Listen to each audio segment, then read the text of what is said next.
Vacancy होते हुए भी सब कुछ लग रहा है कि प्राइवेट कर देंगे, रेल को बेच देंगे हम।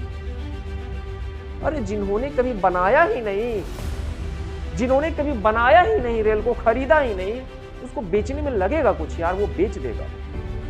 सरकारी से प्राइवेट कर देना मतलब देश पर राज कौन करेगा? कोई एक प्राइवेट फैक्ट्री। आज हम सरकार के तंत्र से जुड़े हुए हैं, सरकारी सिस्टम से जुड़े हुए हैं, तो सबका शक्ति बराबर है, ना कोई ऊपर है और ना कोई नीचे है।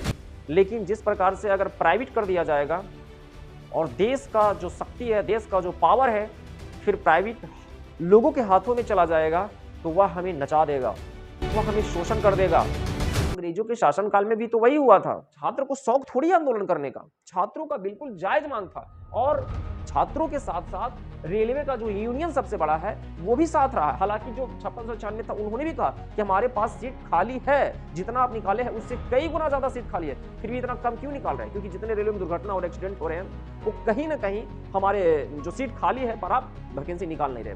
तो यहाँ पर वैकेंसी नहीं निकालने का मतलब क्या होता है?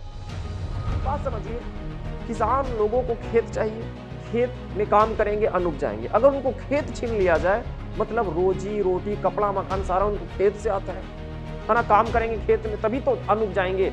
और वैकेंसी रेलवे छात्रों के लिए वही खेती है, हम लोग उसी पर खेती करते हैं, उसी पे काम करते हैं, वही छीन लिया जाएगा तो फिर क्या होगा? हम सब मारे जाएंगे, नौकरी नहीं लगेगी, जॉब नहीं लगेगी। अब सबसे बड़ा बात यह है कि क्या रेलवे को प्राइवेट कर दिया जाएगा?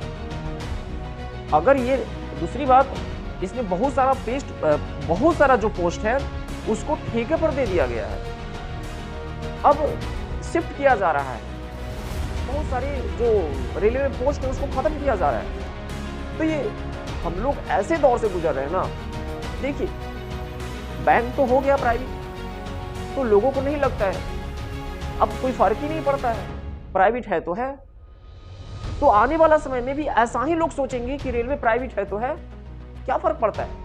जिसके काल में, जिसके समय में ये बदलाव किए जा रहे हैं, उस चीज को तो हम लोग नहीं बर्दाश्त कर सकते, क्योंकि हम लोग जान रहे हैं कि देश में क्या कुछ ड्रामा चल रहा है। इसके विरोध की लड़ाई है, रेलवे को बचाने की लड़ाई है। फिर तो आने वाला जो पीढ़ी होगा वो तो समझेगा कि बस ऐसा ही तो है, रेल तो प्राइवेट ही होता है। हम लोगों का ही काल है, हम लोगों का ही समय, इस चीज को समझ रहे हैं और हम लोग आंदोलन भी किए, दबा दिया गया। सोचिए, इतनी बड़ी संख्या छात्र को दबा दिया गया। अब तो सरकार को लग रहा होगा कि हम तो जीत गए, अब दोबारा छात्र उठेंगे कभी? इतना लाठी से मारे कि जख्मी हो गए। सिर्फ कह तो रहे थे कि वैकेंसी क्यों इंक्रीज कर दो, इतनी कम वैकेंसी क्यों, वैकेंसी खाली फिर भी कम वैकेंसी क्यों? क्या इरादा है?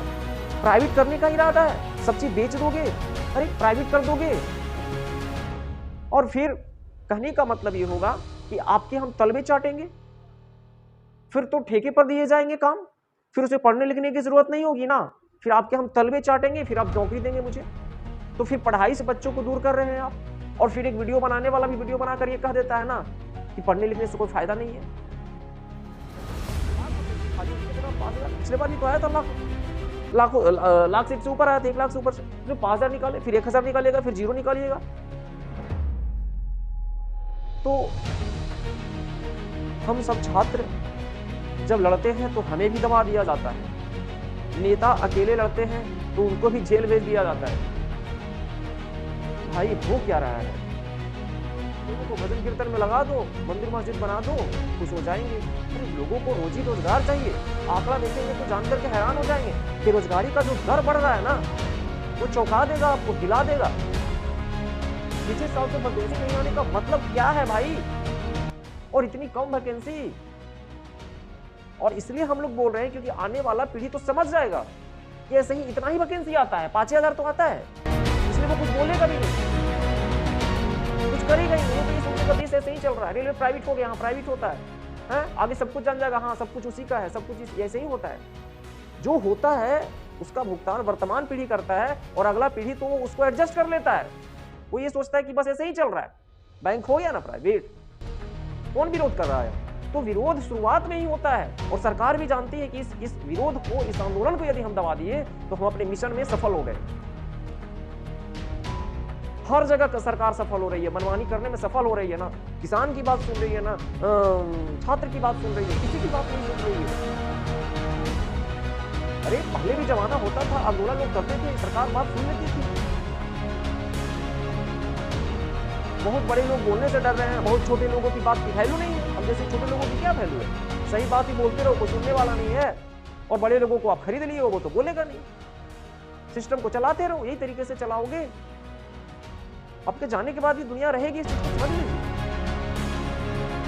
कुछ अच्छा करके जाओ यार, देश में नाम हो। तो ये देखिए, चेन्नई के लिए पीटी जो छात्र थे उनके लिए एनएफआईआर ने मांग रखा है, और ये मांग बिल्कुल जायज है। छात्रों के साथ अब रेलवे यूनियन वाले भी आ रहे हैं, और उनकी मांग माननी चाहिए, छात्रों की मांग को पूरी करनी चाहिए सरकार को।